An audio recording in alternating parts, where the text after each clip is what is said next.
खुलुमबाय गोजोन फुंबिलिनि गासिबो बड'लेण्ड बुब्लिनि अनसायगिरिफोरखौ बरायग्रोबाय। दिनै 25 आगस्ट रबिबारनि फान्जामुथिखौ फरायथिनो लादों आं किलिखां ब्रह्मआ। फान्जामुथिनि गिबियाव दं मेष राशि। खैफोदनि समावबो गावखौनो गोख्रों फसंना लाखिनो हागोन, गोसोआव गोहो बोलो फैगोन। बृष राशि। देहानि बेरामजोंनो भुगिनांनो हागौ, असान्थिजोंनो साना बारलांगोन। मिथुन राशि। गुन गोनां हाबा मावना बयजोंबो सनमान होजागोन, गोसोआव गोथार साननाय फैगोन। कर्कट राशि। नखरनि जेंनाफ्रा जोबस्रांनो हागौ, बयजोंबो गोरोबलायना सुख सान्थि थानो हागोन। सिंह राशि। मावनो लानाय खामानियाव हेंथा फैनो हागौ, गोसोखौ जोबोरैनो दुखु मोनगोन। कन्या राशि। गोसोआव हास्थायना थानाय फेलें जानो हागौ, गोसोखौ गाज्रि मोनबाय थागोन। तुला राशि। गोसो थोनायनि बान्दोआव गोग्लैनो हागौ, गोदान मिजिं लानानै आगान सुरगोन। वृश्चिक राशि। गोबाव समनिफ्रायनो नाजानायनि गोथार फिथाइखौ मोनफुंनो हागौ, रंजा खुसिजोंनो साना बारलांगोन। धनु राशि। रांखावरि गैयैनि जाहोनाव गोबां जार्लायाव गोग्लैनो हागौ, गोबां दुखु खस्थ' सहायनांगोन। मकर राशि।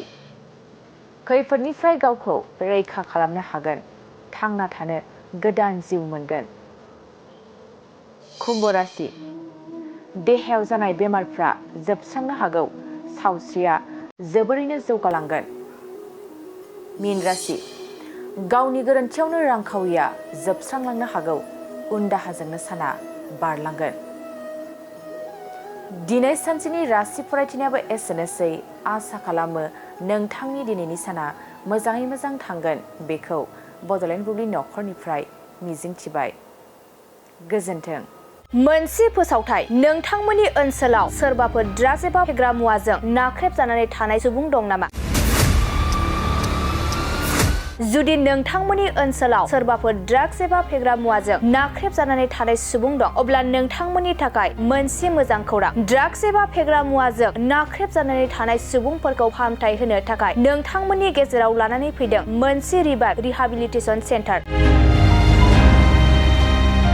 जुदि नोंथांनि नखराव आरो नोंथांनि ओनसोलाव सोरबाफोर ड्राग्स एबा फेग्रा मुवाजों नाख्रेबजानानै दं, अब्ला नोंथाङा रिभाइभ रिहाबिलिटेसन सेन्टाराव फाहामथाय होफैनो हागोन। मंगलदै 1 नं बामुनपारा दरंआव थानाय रिभाइभ रिहाबिलिटेसन सेन्टाराव नोंथाङा ड्राग्स एबा फेग्रा मुवाजों गोदोसोनानै थानाय सुबुंफोरखौ फाहामथाय होफैनो हागोन। नोंथाङा नोंथांनि ओनसोलनि फेग्रा मुवाजों गोदोनानै थानाय सुबुंफोरखौ बे रिभाइभ रिहाबिलिटेसन सेन्टाराव फाहामथाय होनानै सासे राफोद आरो मोजां सुबुं खालामनो हागोन।